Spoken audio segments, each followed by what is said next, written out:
بسم اللہ الرحمن الرحیم۔ مدینہ کا بازار تھا۔ گرمی کی شدت اتنی زیادہ تھی کہ لوگ نڈھال ہو رہے تھے۔ ایک تاجر اپنے ساتھ ایک غلام کو لیے پریشان کھڑا تھا۔ غلام جو ابھی بچہ ہی تھا وہ بھی دھوپ میں کھڑا پسینہ پسینہ ہو رہا تھا۔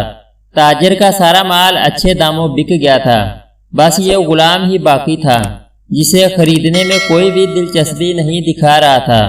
تاجر سوچ رہا تھا کہ اس غلام کو خرید کر شاید اس نے گھاٹے کا سودا کیا ہے۔ اس نے تو سوچا تھا کہ اچھا منافع ملے گا، لیکن یہاں تو اصل لاگت ملنا بھی دشوار ہو رہا تھا۔ اس نے سوچ لیا تھا کہ اب اگر یہ غلام پوری قیمت پر بھی بکا تو وہ اسے فوراً بیچ دے گا۔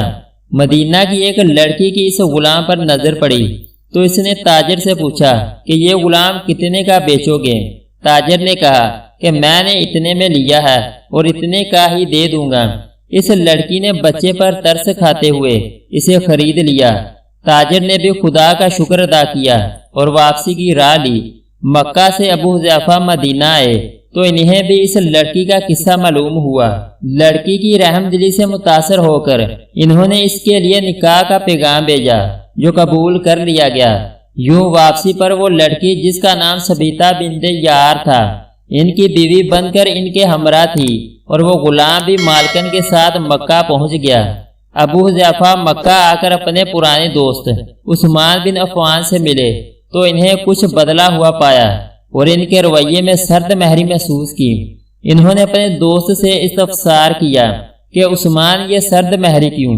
تو عثمان بن عفان نے جواب دیا کہ میں نے اسلام قبول کر لیا ہے اور تم ابھی تک مسلمان نہیں ہوئے، تو اب ہماری دوستی کیسے چل سکتی ہے؟ ابو حذیفہ نے کہا تو پھر مجھے بھی محمد صلی اللہ علیہ وسلم کے پاس لے چلو اور اس اسلام میں داخل کر دو جسے تم قبول کر چکے ہو۔ چنانچہ حضرت عثمان رضی اللہ تعالیٰ عنہ نے انہیں نبی کریم صلی اللہ علیہ وسلم کی خدمت میں پیش کیا اور وہ کلمہ پڑھ کر دائرہ اسلام میں داخل ہو گئے۔ گھر آ کر انہوں نے اپنی بیوی اور غلام کو اپنے مسلمان ہونے کا بتایا تو ان دونوں نے بھی کلمہ پڑھ لیا۔ حضرت ابو حذیفہ رضی اللہ تعالیٰ عنہ نے اس غلام سے کہا کہ چونکہ تم بھی مسلمان ہو گئے ہو اس لیے میں اب تمہیں غلام نہیں رکھ سکتا، لہذا میری طرف سے اب تم آزاد ہو۔ غلام نے کہا آقا میرا اب اس دنیا میں آپ دونوں کے سوا کوئی نہیں ہے، آپ نے مجھے آزاد کر دیا تو میں کہاں جاؤں گا؟ حضرت ابو حذیفہ رضی اللہ تعالیٰ عنہ نے اس غلام کو اپنا بیٹا بنا لیا اور اپنے پاس ہی رکھ لیا۔ غلام نے قرآن پاک سیکھنا شروع کر دیا اور کچھ ہی دنوں میں بہت سا قرآن یاد کر لیا، اور وہ جب قرآن پڑھتے تو بہت خوبصورت لہجے میں پڑھتے۔ ہجرت کے وقت نبی کریم صلی اللہ علیہ وسلم سے پہلے جن صحابہ نے مدینہ کی طرف ہجرت کی ان میں حضرت عمر رضی اللہ تعالیٰ عنہ کے ساتھ حضرت ابو حذیفہ رضی اللہ تعالیٰ عنہ اور ان کا یہ لے پالک بیٹا بھی تھا۔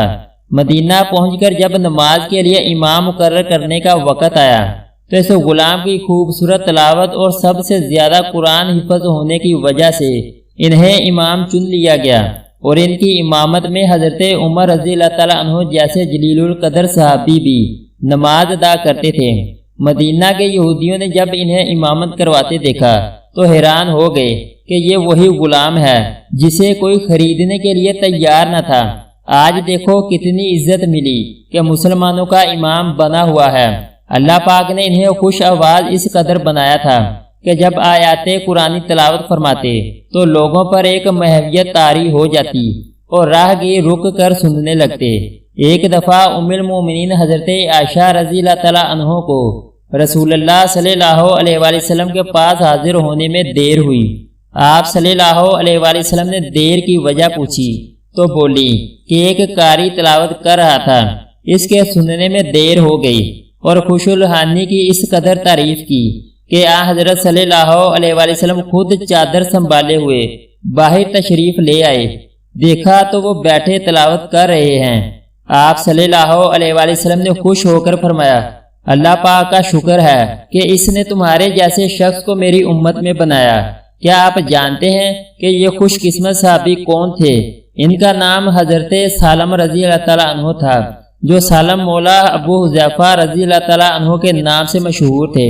انہوں نے جنگ موتا میں جام شہادت نوش کیا۔ اللہ کی کروڑ بار رحمتیں ہوں ان پر، آمین۔ اگر آپ کو ہماری ویڈیو اچھی لگے تو اس کو لائک اور سبسکرائب کر دیں۔